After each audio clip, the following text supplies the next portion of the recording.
Whether you're a parent navigating myofunctional disorders or simply curious about optimizing your family's overall health, the MyoHacker Podcast is your guide. Hi, I'm Karindy and Amanda, a speech-language pathologist, myofunctional therapist, and a mom on a mission to bring holistic health to you and your family. Together, we'll explore whole-body connections and integrative solutions. Please subscribe and leave us a 5-star review to help other families discover this important information. Visit myohackerslp.com for free resources and guides. Quick disclaimer. The content shared in this podcast is for information and entertainment purposes only. The views and opinions expressed by the host and guests do not necessarily reflect those of the podcast or its affiliates. This podcast does not provide medical, legal, or professional advice. Always consult a professional regarding your circumstances. By listening, you agree that the host and podcast are not responsible for any actions you may take based on the information provided. Now, let's dive into today's episode. Welcome to the MyoHacker Podcast. With us today is an amazing guest. This is Amanda Chastain. Okay, I have loved her from the time that I took GOMAP, which if you're a provider and you're listening, you're like, oh yes, GOMAP. I wanted to take it. I wanted to take it in the future. If you haven't already, please do. We'll talk about that in detail. But if you're a parent listening, you're going to get some juicy tips today about how you can help your little ones with mouth breathing, with really supporting their orofacial development. And we're going to talk about things like sleep and really how we can help holistically families. So take it away, Amanda. Introduce yourself. Tell us about where you practice and what GOMAP is. Yeah, absolutely. So I am a speech pathologist focusing really in infant and toddler feeding. My practice is in Lexington, Kentucky, Therapy Specialist Network, and I'm actually here in my clinic today. Actually had one baby session right before we jumped on the call, and really passionate about, like Karindy was saying, that holistic, whole body, kind of integrative therapeutic services from across the lifespan, but I would say 80% of my caseload is toddlers and younger. And the class that Karindy was talking about is GOMAP, so guided oral movements with active patterning. And I think that's kind of the nuance that I get really excited about, is that we're not just doing passive things with these babies and these toddlers, but really helping families gain strategies that they can do at home that kind of activate that new motor movement plan, that new neural pathway to keep them on this trajectory of progress so that we can meet those goals in a shorter amount of time, kind of that minimal effective dose. What do we really need to be doing to be making progress and seeing these outcomes so that babies can thrive? So take us through maybe even the session today. Like, take us through, what does a session with you look like? Let's say, just use the age of the baby that you saw today and walk through maybe some things that you did. Okay. Yeah. So I was seeing a 5-month-old, and, a lot of the babies that make it to me are having feeding challenges, some digestion challenges. And I always try to start the session really focusing in on breathing, because we know breathing is so connected to what else is happening in the body from head to toe. So starting with breathing, nervous system regulation, making sure that everyone's feeling grounded and centered. So I always talk about finding our Zen space, whether that's the caregiver or the actual patient that I'm working with, that we're really coming in and feeling calm and organized, opening up that learning window, right? Because we can't just go in and start doing therapeutic strategies and expect them to work if the system isn't ready to receive that kind of information. So the session always starts. If someone is listening and they're like, wait, what does that mean? What are some signs that the body is ready? Okay, so softness, right? So if we see babies that seem agitated or tense, so a lot of extension, right? We're pushing, we are crying, right? So crying is very communicative. Often it's telling us that something is uncomfortable or we have a need that isn't met. And so if we have a baby that is crying, then we're obviously not in that Zen space, that learning zone, to be ready to move forward with the next, that idea we have in our head, whether we're a parent or the therapist, right? Or we come in and we want to hit the ground running and make progress. And I think sometimes that's what's really overlooked, is that using the initiation of the session to get ready for all. And we've talked about this before, kind of that idea of the family nervous system and your therapeutic presence as the clinician, that we all kind of have to be on the same page and kind of open that window. So some of those subtle cues from babies of readiness are calm and organized. So we're happy, content, right, in that rest and digest state. And so the beginning of the session is always focused there, whether it's helping slow down the breathing, work through some body tension, kind of opening up those pathways so that we're ready to roll. Now we can jump into doing more specific oral motor work, sensory input to help balance, if we have hypersensitivity. So we have a lot of babies that, we're like, they're very gaggy, right? Or we have our reflexy babies that are super sensitive. And so that's the initiation of the session, is how do we prep so that we're open, we're ready to learn. We can lean into some of those more strategic and almost concrete therapeutic strategies, right? So we can't jump into that, but they're going to be included in the session, and then also watching as baby shifts through different states. So we're not going to stay in this Zen, state through the whole session, because opening the window of learning, we also have to know how far we can push before we get to frustration and we start to transition into a different autonomic nervous system state. And even I think of like this morning working on a baby, getting them ready, they're smiling, but it was a wound check. So we do have to then go in and do some stretches that set that nervous system up in a more amplified way. But then we regulated the nervous system. We were nice and open, did some CFT, but then had to do the wound check, do the stretching, and then go back to regulation. So you're right. It's not like we're always in Zen. Yeah. We're not just doing yoga. We love it. You and I both love yoga, but that's not what we're necessarily doing. Going to have those ebbs and flows within the session. And I think also, and we all as humans, right, have to be able to shift between different states.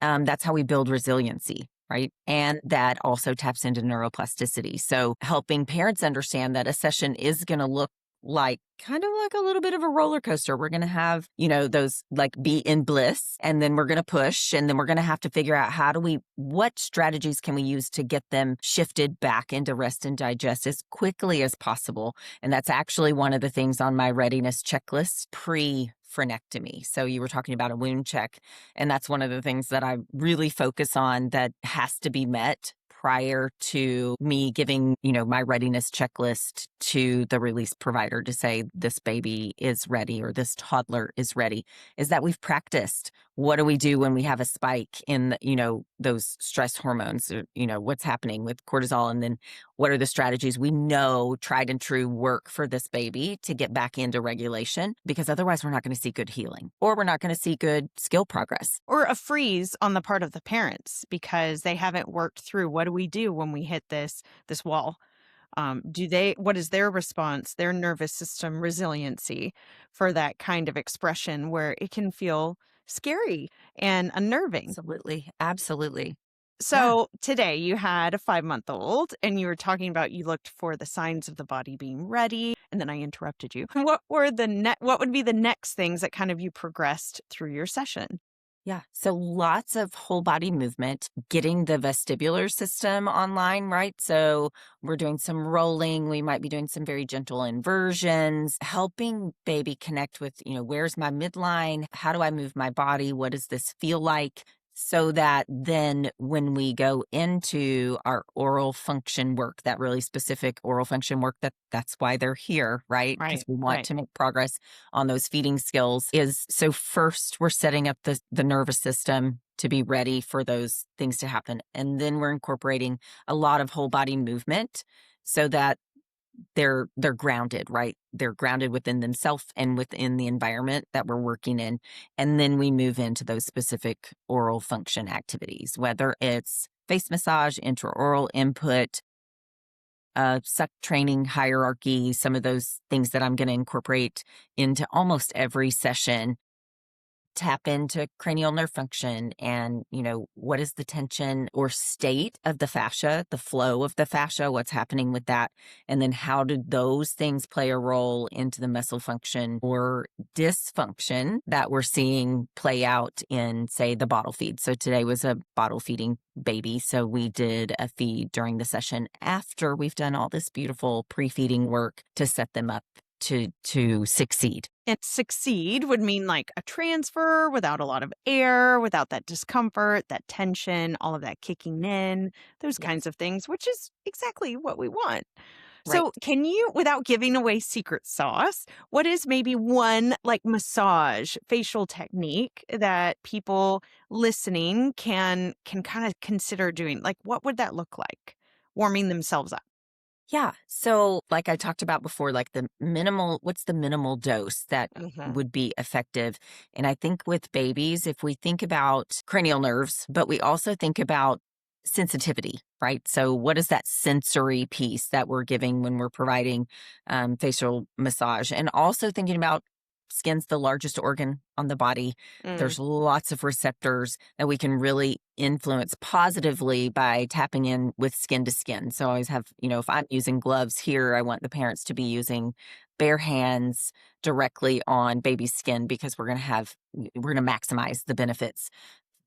But the very first place that I'm going to have parents work is the forehead and around the eyes. So we're always going to start on the upper third of the face. And then over time, we're adding in other strokes and strategies. So we start really small. So we might just be doing up and down on the forehead and around the eyes to start as our very first touch point to get into the system and help them start to downregulate to touch, because really touch can be super powerful, but if it's overwhelming, right? So that's where those subtle cues come in. So if we're doing massage and we're getting the baby into extension and we're getting a lot of these facial expressions, even the baby I was working with today, I kept saying he was giving me side eye and angry eyebrows, right? And so that's when I knew I need to step back, let some recalibration happen, and then come back in. And then by the end of the session, right? So I'm doing little doses throughout that we could start to see that downregulation happen, and focused again here because it was a baby. It was kind of a checkpoint I hadn't seen in a little bit. Post-frenectomy case, doing well, but still having some air intake and some digestion concerns. So we were just kind of doing a touch point to see, are there things that, that I could help with, or do we need to look at a different provider or, a different flow rate, a different nipple shape, some of those other pieces. So we were just trying to kind of tease out what's happening and where do we need to go from here. And with 5 months, we're getting closer to receptivity of solids. What does that look like? Because you're right in that magical space of the transition period. Like, what are some ways that you use in GOMAP that you're addressing some deficits we might see or helping little ones along to make that progression? Yeah, I think that's interesting. When I think about GOMAP, I have it separated into day 1 is infant and day 2 is toddler. And then when you really get in there, it's not by age, right? It's more about, are we doing a midline milk skill, breast or bottle? Everything happens at midline. Or are we trying to manage something else that we need to start moving, or we have to manage the bolus in a different way? So it's really like breast and bottle feeding and then everything else. There's a crossover because, like you said, we're creeping on that 6-month mark, which is the preferred window, right? Within that 4 weeks of the 6th month to introduce solids. And if we look at the transition from midline skills, everything's happening at midline, into how do we manage foods in the mouth, whether it's a puree or we're doing more of a baby-led weaning approach where we're doing, really resistive foods, celery stalks, whole carrots, a rib bone, whatever it is. Right. That we have to have a bridge. How do we do that? And we might need some really specific tools, things that I love to work with that facilitate lingual lateralization and activating the pterygoid muscles, which is our jaw shifting muscles, which is what we need to be able to chew things on the gum surfaces where the molars will come in, right? But babies have fingers, right? They have toys. There are a lot of things that happen really naturally that we don't necessarily have to purchase something new, do something different. We just need to know what we're trying to facilitate and how do we get it to that right spot for that body response to happen. So like this little guy today loves his pointer fingers and they are going right where they need to go. And we're getting a jaw shift and we're getting lingual lateralization. And so he is naturally setting himself up to do well with solids because he's practicing all the time, all this hand to mouth activity, all of those. I say if you're going to get a teether, find something that's shaped like your finger because that's going to be the perfect size shape to elicit the movement patterns that we're going to need to do well with solids. And then there's the whole other piece of, are we ready from the whole body perspective, like core stability, head stability, and all of those pieces, which this little guy's getting close. And that was a question from mom was, when should we start introducing solids? What does it look like when we're in a high chair? Do we have the stability to do that even if we're not sitting independently? If we're in our high chair and we're well supported,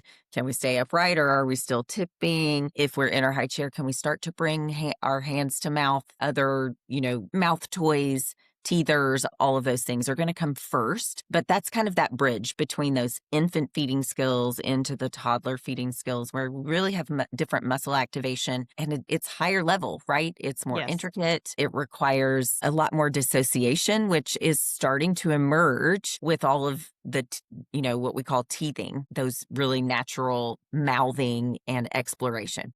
Describe what you mean by the dissociation.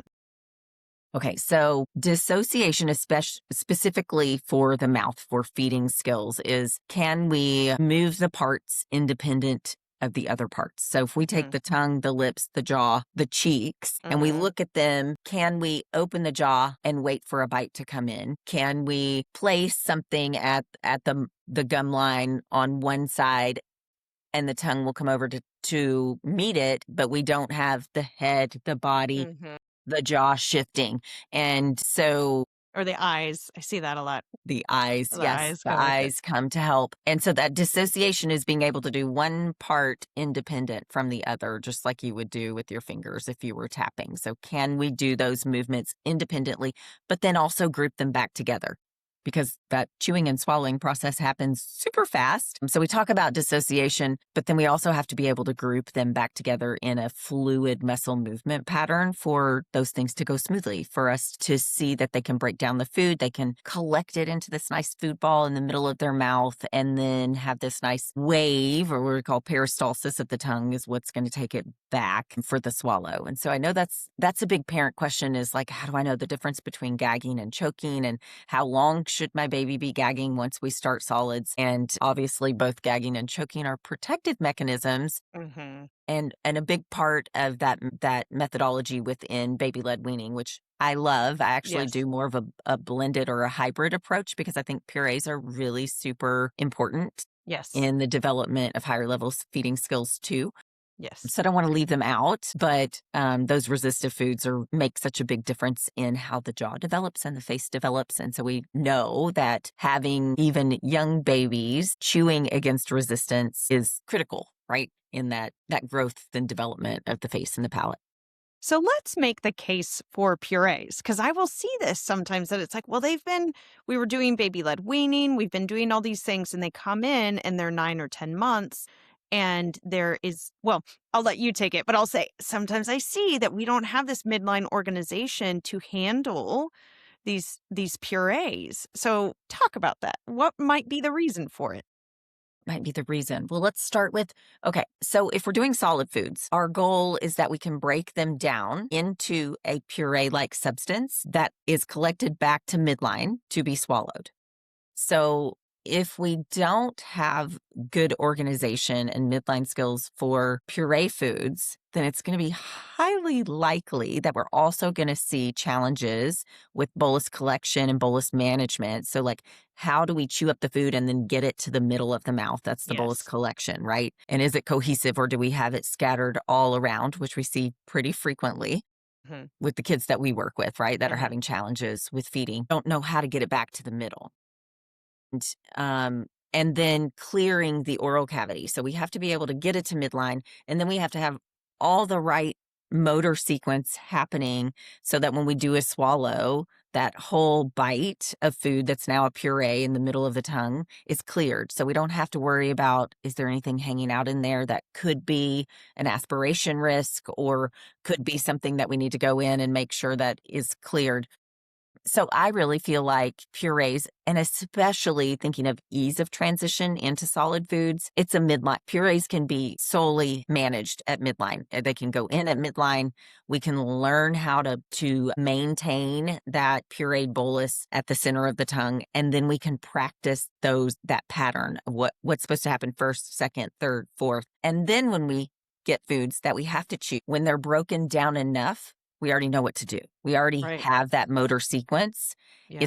It's a clear and easy path. It's the road well traveled instead of least traveled. So it just almost sets up that neural circuit of, okay, I've chewed this. This is all extra work. And then the next piece I don't have to think about because it's already an established motor plan.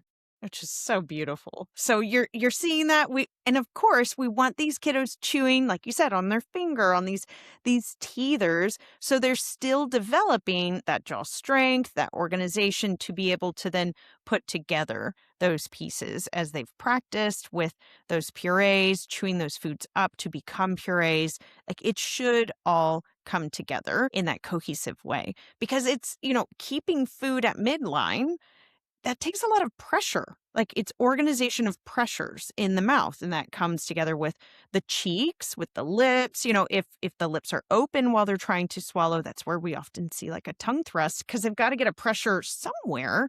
So they get the tongue up. And it's with the purees, they can learn a lot of these pressures.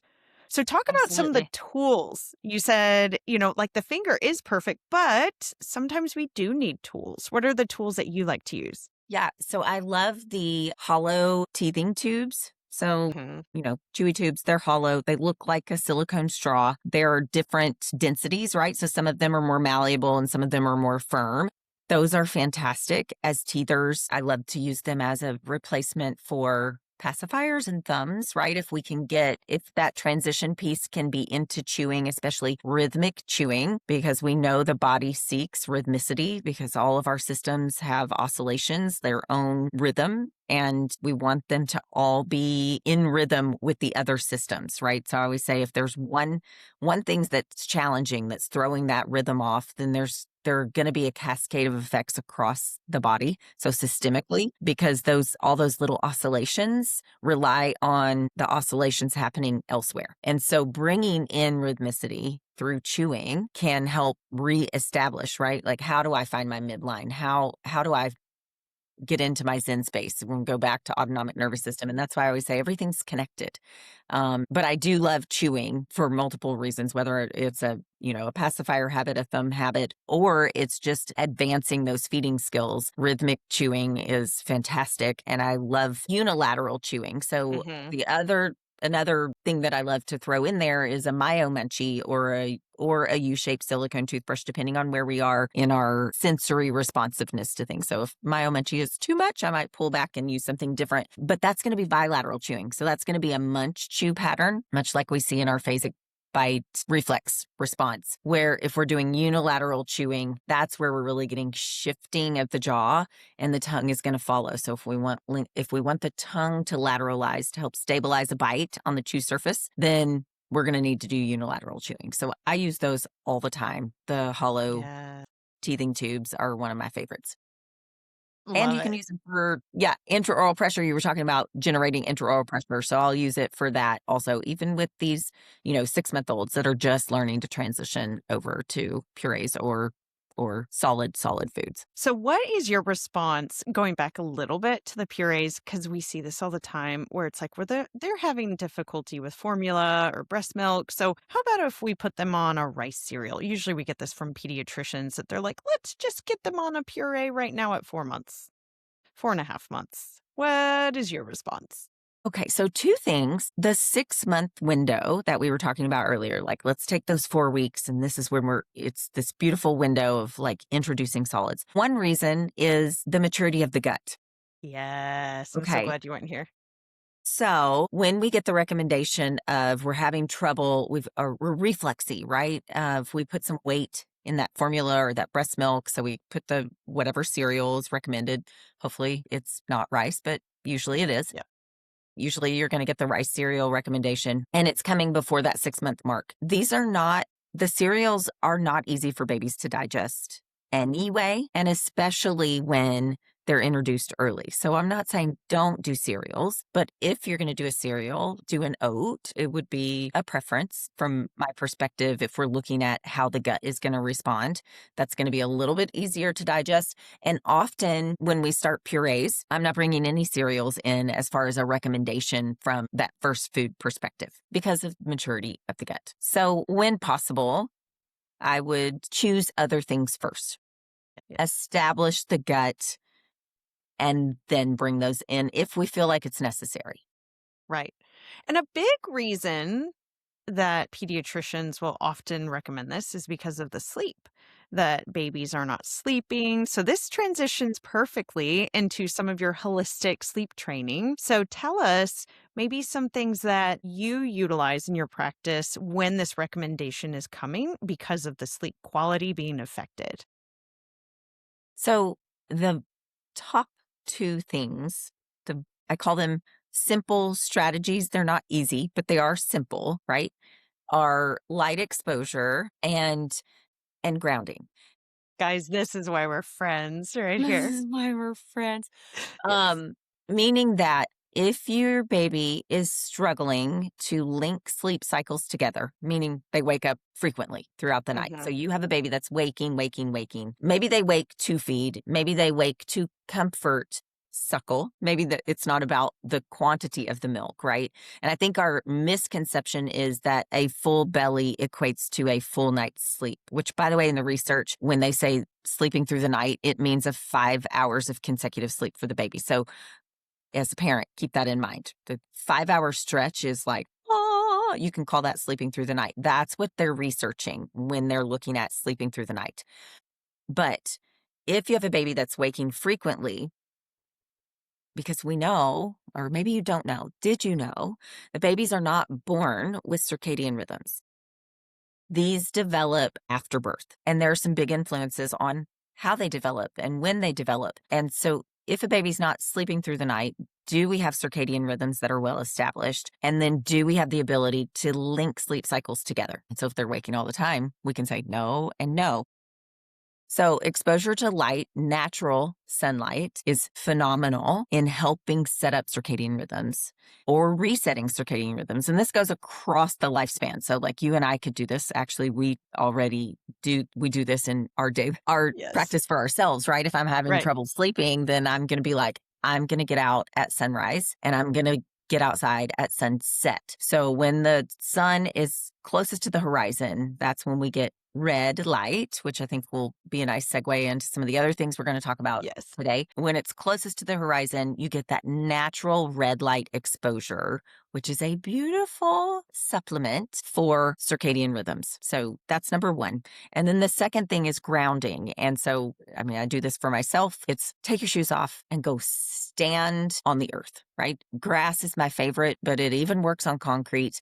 I'm not saying put your baby on the concrete, but I'm saying put your baby on the ground, right? So, obviously it's like freezing here today. It's like 24 degrees. I'm bundled up. Gosh. But even in the cold, these are still really fantastic ways to use nature to facilitate biology. So, it makes me think of, I was born in Holland, and my mom always talked about in Holland that she would go to the grocery store or whatever, out and about, and they would all the have, little buggies. yes, all the babies Babies. in these little prams and these, like little strollers bundled up. And now this might tell my age, but they would leave them outside of the store so they would get the light. They would go shopping, and the babies were just asleep and they were snuggled up. And they were getting that exposure to the light outside of the store. And my mom was like, this is crazy. I'm taking my baby in. But I'm like, oh no, that would have been so good for my circadian rhythm, but I remember her sharing that story and thinking how crazy, until I learned more about, the different quantities and spectra of light, and the blue light that we need at different times. And how these babies were getting that exposure, even though it was cold, and it helped them to get that circadian rhythm, even in these climates and these time zones where it's not bright very often.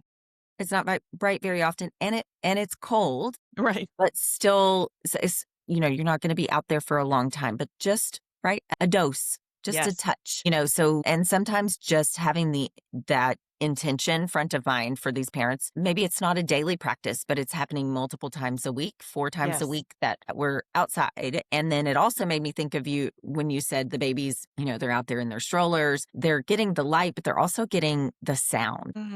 Thinking about kind of sound therapies, hertz, different colors of noise, those sounds of nature are also really good influencers on Yes. having the systems balance. And so those are just the two simple, right? Not always easy in how we kind of frame our schedules now as a Right. mom.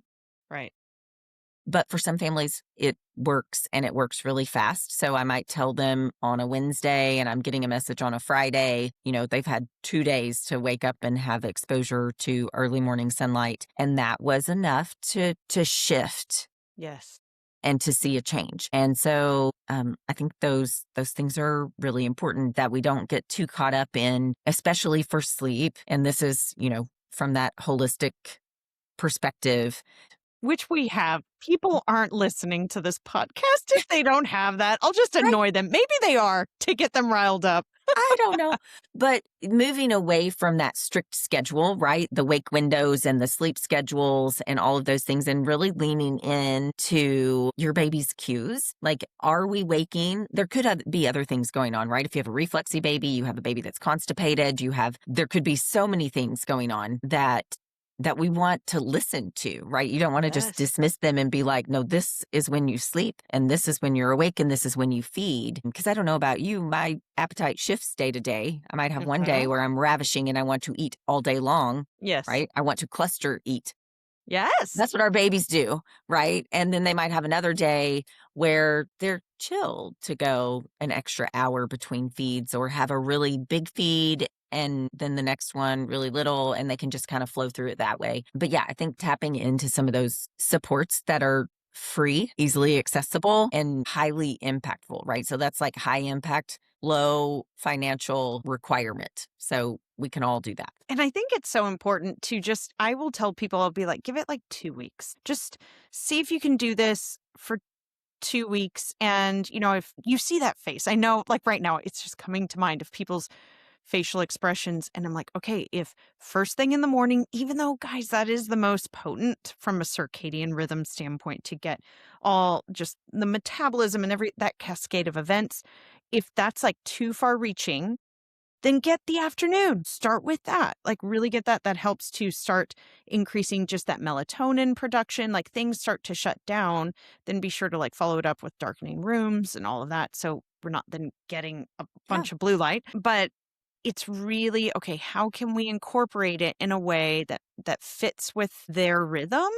And then just say, okay, just try it for 2 weeks and then give some metrics for them to see. Like, is this going to change? Because it's going to take a shift in lifestyle, but it's causing a shift in lifestyle if no one's sleeping. So it makes a big difference. Definitely. Yeah. Yeah. And I always talk about sustainability because, I'll meet moms that they have their babies waking up 8 times at night, but it feels sustainable. Like they're okay with what's happening now. But some, all of us have different sleep needs. And so some mamas are going to really be working from a negative energy space if they had 8 wakes at night. So I think, again, going back to looking whole picture at the whole family, the family dynamic, what feels like we're in crisis, what feels like we're in a space that we can do some work, but we're still sustainable at this point. So, and the shift takes a little bit of time. And the other thing about sleep that we have to remember is often it's what we can call a sleep progression. We say like, oh, the 4-month sleep regression. What's happening in that 4-month-old from a brain-based perspective? We're gaining, how many new synapses are they laying down each day?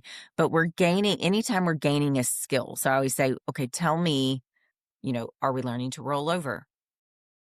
what's happening with visual acuity? Can you tell that they can actually see you and they more than just contrast? Are we getting hands to our mouth? Are we reaching for toys? There's a lot of new brain activity that's happening. And so when we're gaining a new skill, it's really highly likely that we're going to have disruptions in sleep. So, Okay, which, as we're talking about light, how it can disrupt sleep, we're talking about light, how it can promote sleep. Let's talk about how we use red light in therapy. yeah. I know we both love using red light in therapy. I will say my introduction into using red light or photobiomodulation or low level laser therapy, right? So there's a lot of different names for it. Came about after my son went to vision therapy. So in that process, the doctor recommended for us as part of the home program, a red light panel. Ooh, And this is I kind of want to several talk to this doctor. Yeah.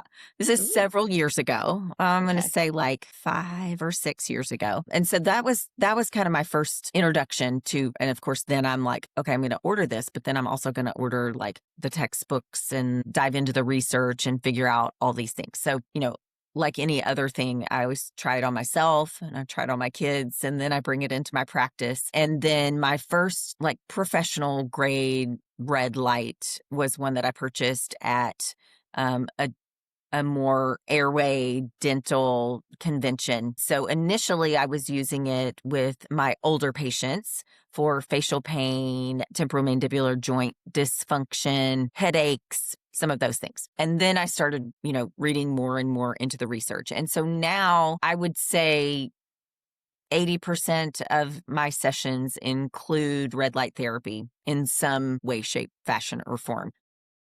And I've had conversations with other practitioners who are using lasers and doing intensives and all of those things, which I love. And I think that approach has high level of merit for a multitude of different, diagnoses and things like that. I would say my perspective right now, how I'm using red light is looking at cranial nerve function. So really focusing on like exit points from the skull. Yes. What am I trying? What's my goal? What cranial nerves do I need, on point to make that happen? And then targeting those things, inflammation, healing, and brain function, right? And we're looking at cranial nerves, brain function for specific to oral function. And that's kind of my lens right now. Mm-hmm. And then I'm also using red light to target some of the gut things that we see, gut dysbiosis, reflux, constipation, but not singled out, right? Because most of these cases we have, Yes, there's a lot commingled going on. things that are happening.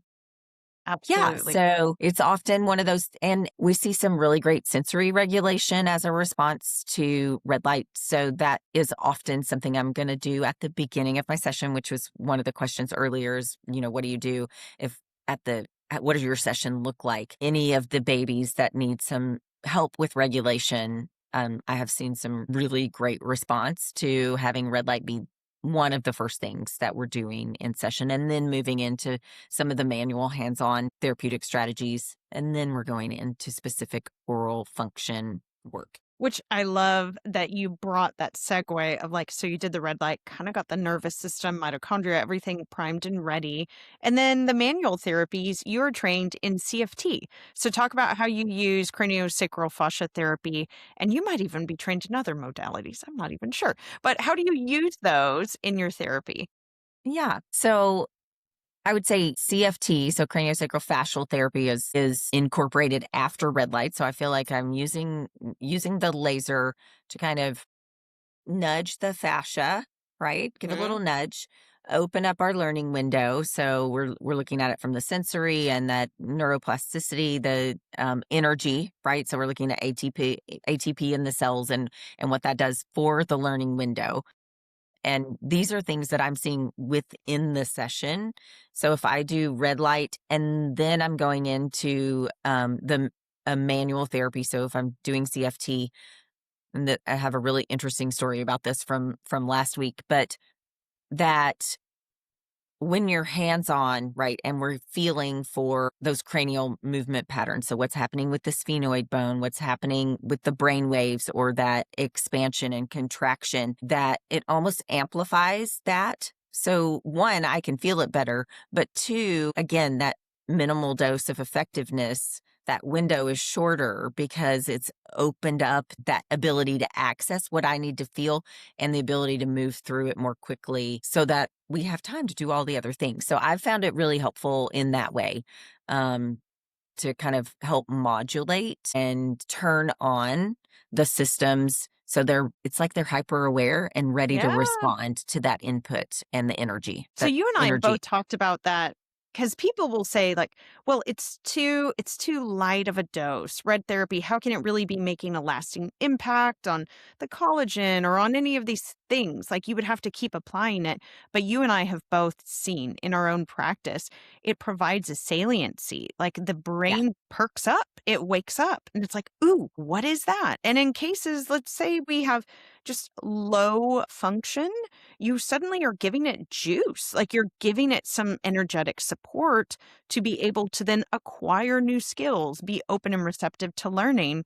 And so it's not like we're necessarily having to change everything, but we are providing an open door that we can then give new tools, new inputs, new strategies to see effective behavioral changes, which you and I both Absolutely. love. Well, and we had talked about, diving into research. When we look at the research, a lot of the research is on transcranial photobiomodulation, and to specific populations. So a lot of the research has been done in that area of autism, neurodivergence, those kinds of things. And they're looking at the dose being, 4 to 5 times a week, which I know there's value in that. But I think what we have been talking about is the value of a single dose. Yes. You can't just sweep that off the table as like, that's not enough, because we have firsthand experience, professional experience of seeing how that plays out within a therapy session. That doesn't mean if we did more, we might see more, but that one dose can be enough to make a functional difference when we're utilizing it in addition to other strategies, right? So I don't doubt that I could just do red light and not do anything else and not see change on a functional level for oral function, right? So I'm not saying all you need is a dose of red light, just one. I'm saying if we use red light, like you said, as a vehicle or a catalyst in conjunction with these other modalities, that we can see some really great change even within a single session. And I typically see patients once a week. And so their dosage is based on that schedule, and the timeline for progress, in my experience, is reduced for those patients that have had that opportunity to kind of have this sandwich, I guess, if we do red light, CFT, facial massage, and our strategic oral function, like that neuromotor oral function strategies kind of all sandwiched together. Absolutely. And what is great, a modality like red light, is that it tends to be, it's not like getting a hyperbaric chamber. It is not as cost prohibitive as some of these other things. Now you can get sort of top of the line lasers, and those are going to be a lot more expensive, but you can actually get some, under $100 that are relatively good. So, and I'm not saying that doesn't still provide a barrier, but it's less of one to some of these other amazing modalities that we wish everyone could just have. Yeah. I mean, I do feel like it was the holiday of red light gifting. It was. I gave two to people. I was like, here, you get one. You get one. Let's go. One for you, one for you. Actually, three. I mean, we got a lot of new red light gadgets, me personally, at my house. Amazing. But a lot of the families that I'm working with. Hang on. How did you talk your husband into this? Right? That's the podcast episode we need to do. Amanda Chastain talking us through how do you get the partner on board with these biohacking. You water them, and then they bloom. But I have a lot of families that I'm working with that came back and said, okay, we got the Huga red light panel for Christmas. Tell me what to do with it. We got the Loom box. Like, is that something I can use to continue what you're doing here? And so that's a place I feel like sometimes you get them and you're like, now what? Right. So it is good to tap into, the professionals you're working with to say, Yeah. what does this look like? I want to know what the wavelengths are, how far from the body. There's a lot that goes into it. So it's not just here, apply this, do this thing, and you're good to go. Right. So that's been some of the, post-holiday planning and organization with families, is because they're coming to me and saying, here's what I have. What does that look like? How does that complement, or does it work against what your plan is? Absolutely. So it's been fun. So tell me about intuition with some of that, because this has been really fun to talk to you about. You're such a, like you said, you're already doing grounding. You're already doing a lot of practices in your life that help you to intuitively sense, like, okay, this is when we need to shift. This is when the body is ready. And it was so beautiful to have you in the beta group for the intuitive MyoHacker. And you were just such a gem and a spark of wisdom and joy there. So I would love for you to talk about just how you already were so intuitive, and how that has really bloomed just in the past 6 months. Yeah, no, I think it's interesting to think about the intuitive MyoHacker. I feel like this is the biggest thing. There were so many, golden nuggets in there of how to apply like the really detailed neuroscience with your intuition. This blend of like skill and heart, which has always been, for I don't even know how many years, that's part of my introduction if I'm speaking or at my classes. I think that's really important to think about. We have all of these specialties, we've got all these trainings, we have all of these really specific skill sets, often that come with a protocol that's like follow it A to Z, or, something like that. Which have never been really great at following a protocol A to Z. And here's why, right? Because you have the heart, and that's the intuition part, right? So I might get a protocol and I'm like, okay, I'm supposed to do A and then B, but you know what? I think D makes more sense. And then I'm going to go down to J, and then I'm going to hop back up to A again, because we need a little bit more of that. And I think that the intuitive MyoHacker, just the program in and of itself, almost, not that I needed it, but somewhere was holding back, right? Gave me the permission to tap into my intuition during my therapeutic sessions more than I feel like I was already really good at tapping into my intuition in between and for myself, right? And bringing in some of these practices, but really kind of finding that comfort zone of helping families understand that these intuitions that I'm getting and some of these practices that maybe don't seem right, if we want to put them in the woo-woo category or whatever, Which like our we do. grounding and Why our not? exposure to, morning light and evening light, breath work practices, right? So tapping into baby through mom and doing breath work with mom. Sometimes that feels a little bit like, what are we doing here? We're supposed to be working on baby's feeding skills. So that was one of the things for me going through your course, the Intuitive MyoHacker, is like, you really can blend the neuroscience and the intuition and some of these practices that maybe don't come up as frequently, and have it feel like this beautiful flow. Yes. So almost permission to pause in the moment of the session to really read the subtle cues. And I think that's really critical for providers, especially working with infants, although I think it goes all the way across the lifespan, is that there are some cues that are so subtle. If you're not leaning into your intuition, it's easy to overlook them and just push through. What would be a cue? Like, what's an example of that? Like finger splaying, a little crinkle of the eyebrow, right? A gaze is a big one, right? So babies often will just shift away just for a split second and come back. But that is, right? If you tap into your intuition, that's like, oh, my nervous system is overloaded and I need a break, or a transition in activity. It might not be a full break, but like, let's do something different for just a hot minute so I can get back into it. So I love that. Like you said, you already were so intuitive, but it just is almost that permission of like, yes, step into it deeper. Yeah. So what are you excited about for 2026? You have your GOMAP courses coming. So I'm excited about those. What else? And share what you're excited about, and then the dates of the ones you have, and then some opportunities that haven't yet been nailed down. Okay. So what I'm excited. There's so many things I'm excited about. I think this goes back to kind of that permission to step into intuition and let that be a guide. So that's one. And my word for 2026 is flow. I think it has multiple meanings for me, but a lot of good things have been going on in 2025 in my space with my patients. And so I think letting those things flow forward without feeling like we have to change too much. And I think that's also a concept that we want families that we work with to know, right? We don't have to change everything, and we don't have to change it cold turkey real super fast. And it's actually better for the body if we don't do it super quickly, right? We need to give space for the change to happen. And then we need to give space for the integration of the new skills to come into play. And so even though we talked about red light can kind of speed up that trajectory, it's still a very gentle process. And so that's what I'm excited about, is really establishing kind of those expectations and I guess boundaries with the families that I'm working with.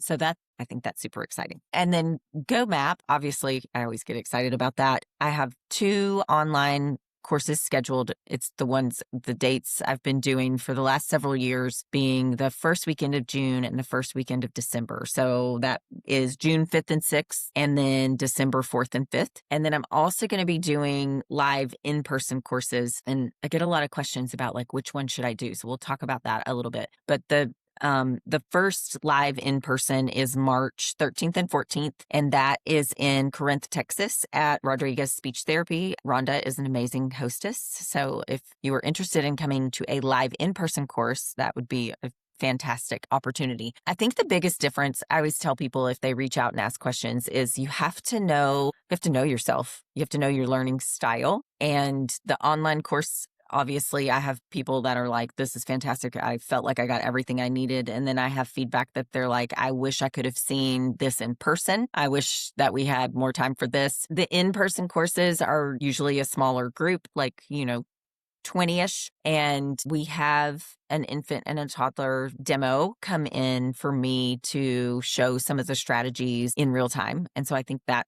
can be really helpful. But obviously, they both have their pros and cons. The online ones are easily accessible. You can do it from your house. You don't have to travel, so we all know. But sometimes that's a problem, because if it means, let's say you have somebody in the other room that keeps distracting you, and you don't have the buildup of camaraderie and friendships of in person. So there's the convenience, but then it can be so worth it to go and make that mental space of, I am here, I'm intentional, and I'm going to learn. I love in person when possible. I think it's so great. Exactly. Yes. And I do have 4 other dates with, I have hosts ready. We're just nailing those dates down, but they'll all be posted on my website once they are confirmed. So you can always find them there. And wait, share, what is your website? So it is tsnky.org. So Therapy Specialist Network, tsnky.org. And there's a courses tab under there that you can see those upcoming courses. Yeah. So how else can people follow you? I'm sure you're going to get a lot of questions after this podcast. So how can they contact you, find you, and connect with you more? You can find me on Instagram. It is at TSN Thrive. So, and it's actually the same handle on Facebook. Those are great places. I'm pretty good at responding to my DMs. And then you can also email me, Amanda at tsnky.org. Well, thank you so much for your time and your expertise and your joy and kindness. You always shine and radiate kindness, and you build others up. So I so appreciate that and love that about you. So everyone, follow Amanda. Please like, share, and just get the word out about this content, this information. If you know a mama who has a little one who's struggling with early feeding, share this episode with them. This could really help to bring hope and clarity on some things that they can try. All right. Thank you, everyone, for your time. I hope you have enjoyed this episode of the MyoHacker Podcast. Remember, small changes can make big impacts on our overall health and well-being. If you enjoyed this episode, please take a moment to rate and review wherever you get your podcasts. This way, more families will learn about this important information and we can make a bigger impact. Head on over to myohackerslp.com for in-depth resources and guides. You can also join me on Instagram at MyoHackerSLP for bonus content and demos. And if you have questions or topic suggestions for future episodes, send me a message. I would love to hear from you. Until next time, let's biohack myofunctional health as myohackers who change the world through intentional action and connection and breathing. Quick disclaimer reminder, the content shared in this podcast is for informational and entertainment purposes only.